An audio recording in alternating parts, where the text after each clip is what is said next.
Shalom, salam sejahtera bagi kita semua. Today's sermon pada hari ini bertemakan perbesar kapasitasmu. Saudara yang dikasihi oleh Tuhan, saya akan mendahuluinya dengan sebuah ilustrasi. Ada seorang karyawan muda yang setiap hari dia berdoa sejak ia tahu bahwa ada undian berhadiah mobil Jaguar di sebuah bank. Nah, kebetulan ia punya rekening di bank tersebut. Jadi setiap hari ia berdoa meminta supaya Tuhan menjawab doanya, tetapi sepertinya dia memaksa Tuhan agar supaya Tuhan mengabulkan doanya dengan alasan-alasan yang dia sampaikan kepada Tuhan. Dan ternyata benar bahwa dia mendapatkan undian mobil. Namun karena pajak undiannya itu sangat tinggi, maka ia harus berhutang kepada bank untuk membayar pajak undian itu. Nah, saudara-saudara, satu hari setelah dia memakainya beberapa lama, maka mobilnya itu perlu diservis dan harus diganti spare partnya. Dan penggantian itu sangat mahal. Dia harus mengeluarkan uang belasan juta rupiah. Namun apa daya, terpaksa ia harus menggunakan kartu kreditnya untuk membayar tagihan itu. Beberapa hari kemudian orang ini mulai stres karena dia harus menghemat luar biasa, karena dia harus membayar utang di bank dan juga kartu kreditnya, sehingga dia harus makan seadanya. Akhirnya ia jatuh sakit dan dia tidak bisa bekerja. Saudara-saudara yang dikasihi oleh Tuhan, kita bisa merasakan apa yang dirasakan oleh karyawan muda itu ketika dia sudah tidak bekerja. Dengan apa dia harus membayar utangnya di bank dan juga kartu kreditnya. Nah, saudara yang dikasihi oleh Tuhan Yesus Kristus, banyak orang terlalu memaksakan kehendaknya untuk mendapatkan sesuatu, seperti misalnya jabatan yang tinggi, gaji yang besar, ya, kemudian memaksakan diri untuk membeli rumah yang mewah, mobil yang mewah dan sebagainya. Sedangkan dia sebenarnya dalam banyak hal dia belum siap untuk mengelola berkat-berkat yang sebesar itu. Ibarat seorang anak TK yang diberikan uang 5 juta rupiah. Anak TK ini tidak tahu apa yang harus dia lakukan dengan uang yang sebanyak itu. Mungkin dia hanya beli coklat, beli permen atau makanan-makanan yang tidak seharusnya dimakan. Atau juga dia bisa membagi-bagikan kepada teman-temannya, dan mereka membeli apa yang justru membahayakan bagi diri mereka, dirinya sendiri dan juga teman-temannya. Sebab anak TK masih terlalu kecil untuk mengelola uang 5 juta. Saudara-saudara yang dikasihi oleh Tuhan Yesus Kristus, karena itu melalui ilustrasi ini ada 3 hal yang firman Tuhan mau sampaikan kepada kita. Yang pertama, perbesar kapasitas cara berpikir kita. Perbesar kapasitas cara berpikir kita. Jika kita ingin mendapatkan sesuatu yang besar dalam hidup kita, kita baca di dalam Roma 12 ayat yang kedua. Firman Tuhan berkata demikian: janganlah kamu menjadi serupa dengan dunia ini, tetapi berubahlah oleh pembaharuan budimu, sehingga kamu dapat membedakan manakah kehendak Allah, apa yang baik, yang berkenan kepada Allah, dan yang sempurna. Saudara, cara berpikir kita harus berubah. Tidak lagi berpikir secara duniawi, tetapi berpikir seperti apa yang Tuhan inginkan. Orang yang berpikir secara duniawi, maka tujuan hidupnya hanya sebatas di dunia ini. Tujuan hidupnya hanya terfokus pada dunia ini semata-mata. Dalam 1 Yohanes pasal 2 ayat 16, firman Tuhan berkata bahwa sebab semua yang ada di dalam dunia, yaitu keinginan daging, keinginan mata, dan keangkuhan hidup bukanlah berasal dari Bapa, melainkan dari dunia. Saudara-saudara, bukankah ketiga hal ini, keinginan daging, keinginan mata, dan keangkuhan hidup, yang selalu dikejar oleh semua manusia?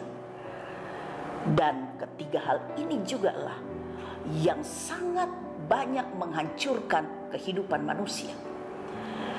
Oleh karena itu ada seorang hamba Tuhan yang berkata, investasikanlah sesuatu yang bernilai kekekalan. Silakan saudara bekerja, berusaha, dan berinvestasi di dunia ini. Memang kita harus bekerja.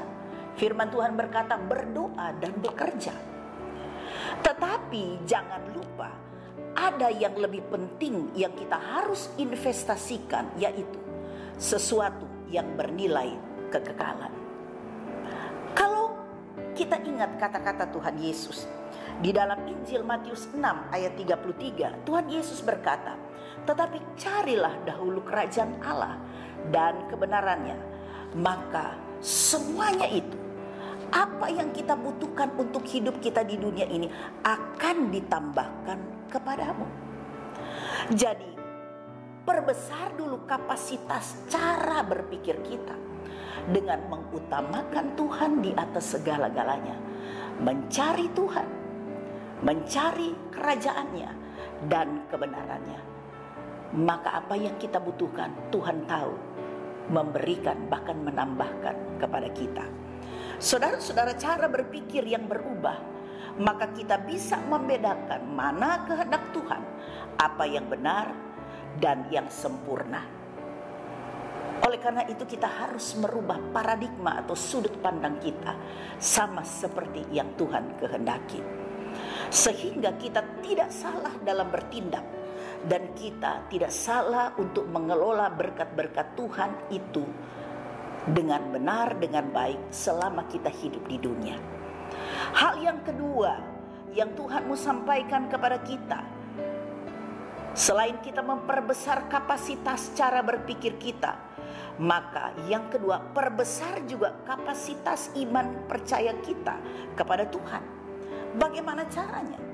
Roma pasal 10 ayat 17 firman Tuhan berkata, iman timbul dari pendengaran, dan pendengaran oleh firman Kristus.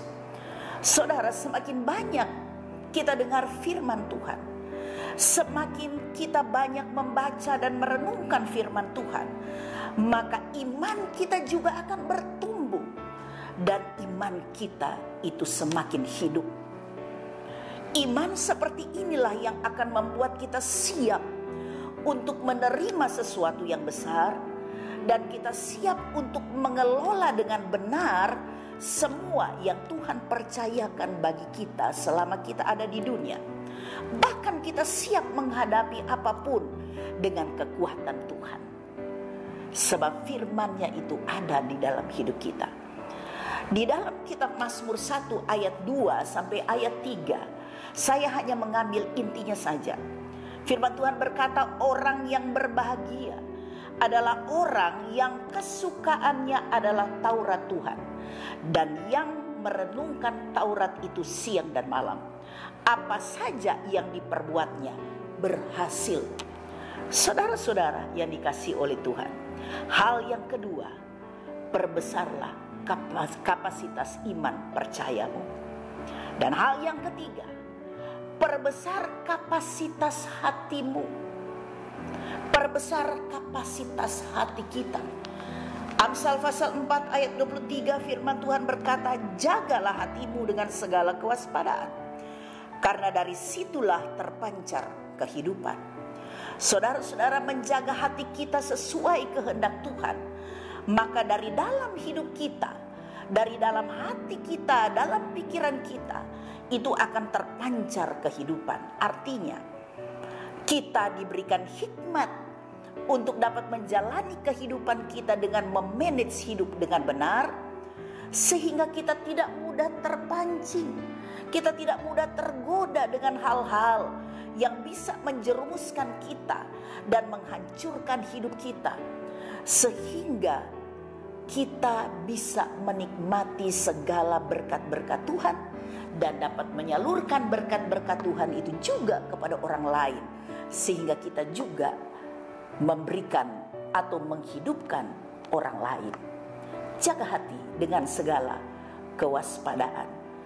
Ketika kita mau menerima sesuatu yang besar, perbesar dulu kapasitas hati kita dengan menjaganya dengan kewaspadaan. Kesimpulannya, saudara-saudara, perbesarlah kapasitas kita dalam hal merubah cara pandang kita sesuai dengan cara pandang Tuhan.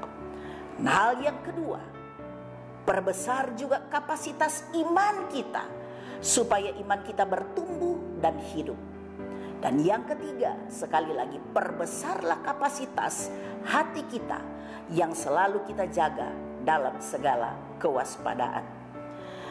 Maka tanpa kita minta kepada Tuhan, apalagi memaksa Tuhan, maka Tuhan akan mempercayakan kita hal-hal yang lebih besar lagi.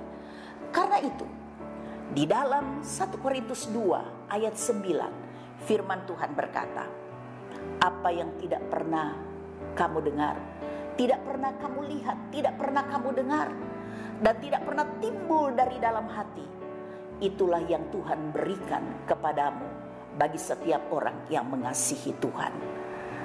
Kiranya firman Tuhan ini membawa kita untuk kita semakin mengerti apa yang menjadi kehendak Tuhan. Tuhan selalu menyediakan yang terbaik. Tuhan selalu menyediakan, bahkan melimpahkan berkat-berkatnya bagi kita, asal kita perbesar dulu kapasitas kita untuk kita bisa menerima dan mengelola semua berkat-berkat Tuhan.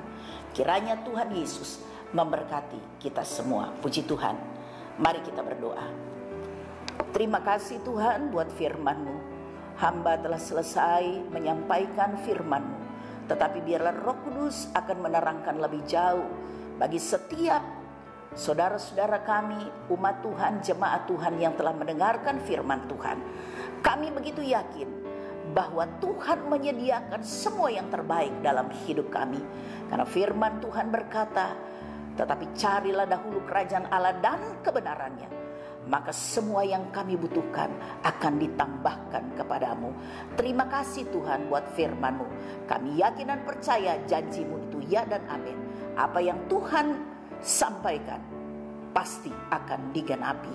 Terpujilah Tuhan Yesus, kekal selama-lamanya. Dalam nama Yesus kami sudah berdoa. Kami mengucap syukur. Haleluya. Amin.